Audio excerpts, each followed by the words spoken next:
mad to live, mad to talk, and mad to be saved, delirious of everything at the same time.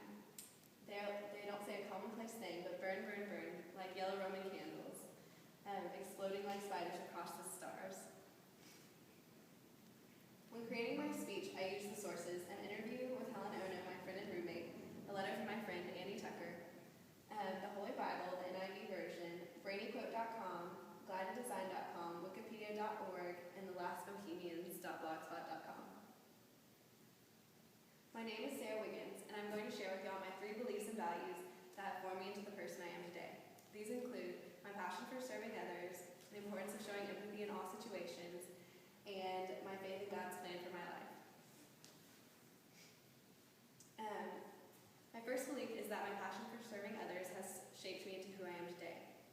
When I was a freshman in college, I joined a freshman leadership organization called ASSIST, meaning Aggie Selflessly Serving and Shaping Tomorrow.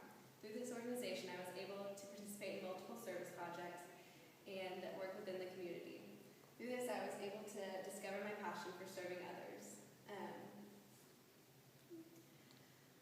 Through an interview with Helen Ono, my roommate and friend, I asked her, "What do you think I am passionate about?" She said to me, "You're happiest when you're doing something for others. You do this without expectations, and you do things for others because you love to serve them." Through discovering my passion to serve others, I was able to formulate my future profession of becoming a physician's assistant. My second belief that I value that has shaped me into who I am today is the power of empathy, or showing empathy in all situations. We've all heard the golden rule, which is treat others as you wish to be treated. I believe this should be changed and should be empathize with others so that you can understand how they should be treated.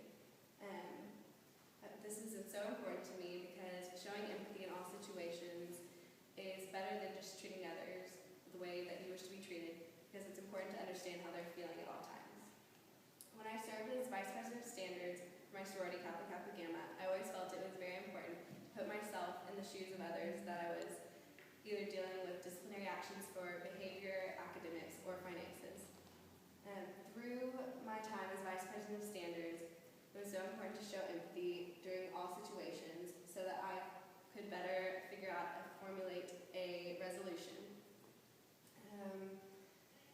My friend Annie Tucker was diagnosed with gastroparesis 8 months ago. She had a debilitating disease that caused her to miss a whole semester of school. Through the time that she was gone, I worked hard to be there for her in the best way possible.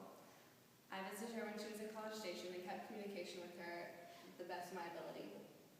After 8 months and multiple hospital visits and prayer, Annie was able to return to College Station and be surrounded by her friends and family.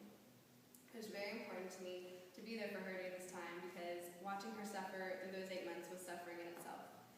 And whenever Annie returned, and just a few weeks ago before I started writing this speech, Annie wrote me a letter, and in the letter she said to me, "I love how you always put yourself in others' shoes. Your thoughtfulness shows that you understand them, that you think about others, and thank you for this because you make me feel understood."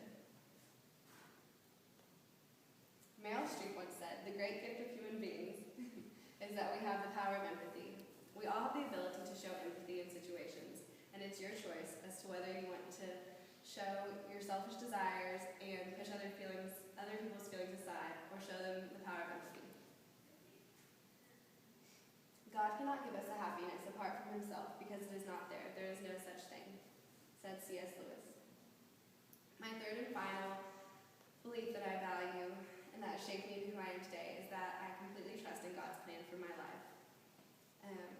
What is to plan? To plan is, according to Wikipedia, to decide on or arrange something in advance. But really the only one who knows our plans for tomorrow or the next day or next year is God. We try so hard to plan for our life, but the only one who knows exactly what's going to happen tomorrow is God.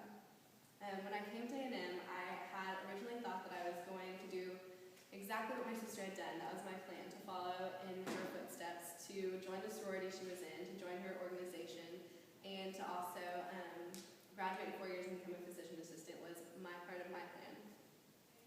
When I went through recruitment freshman year, I realized that the only plan I could trust in was God. And going through recruitment, I prayed and prayed and asked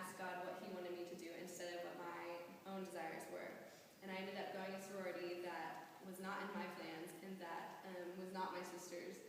But looking back 3.5 years later, I realized that God had a place for me and chose that decision for me instead of my own plan.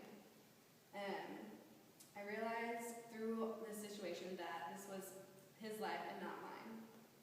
My faith in the Lord and his plan for me defines who I am and is the basis for how I live each day of my life. Some verses that I look at whenever I'm feeling worried or lost is Jeremiah 29:11. For I know the plans I have for you, declares the Lord, plans to prosper you and not to harm you, plans to give you hope and a future. And also Matthew 6:34. Therefore, do not worry about tomorrow, for tomorrow will worry about itself, and each day has enough trouble of its own. In conclusion, these 3 beliefs, my passion for serving others, the importance of showing empathy in all situations, and my faith and trust in God's plans have shaped me into who I am today.